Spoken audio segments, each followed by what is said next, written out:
അപ്പൊ എനിക്കൊരു ഒഴിവ് കിട്ടിയാൽ ഒരു മുറിയിലിരുന്ന് നമ്മുടേതായ കുറെ കാര്യങ്ങളൊക്കെ ചെയ്യും. പക്ഷെ കഴിഞ്ഞ ഒരു അല്ലെങ്കിൽ കഴിഞ്ഞ ഒരു 5 വർഷം കൊണ്ട് ഞാൻ ചെയ്ത യാത്രകളുടെ എണ്ണം എടുത്തിപ്പോ നോക്കുമ്പോൾ ഞാൻ വലിയൊരു സഞ്ചാരിയായിട്ട് മാറി എന്നുള്ളതാണ്.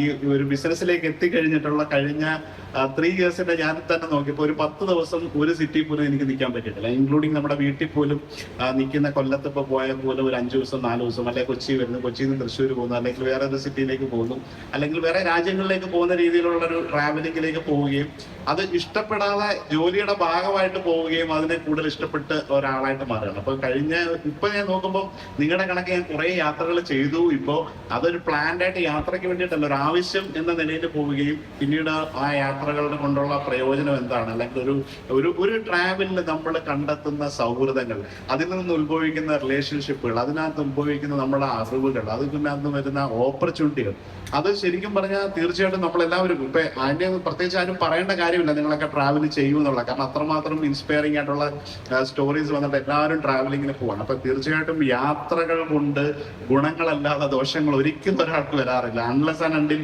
വല്ല അപകടങ്ങളോ വല്ല കലാമിറ്റികളൊക്കെ ഉള്ള ടൈമിലൊക്കെ നമ്മൾ പോകുന്ന സമയത്തല്ലാതെ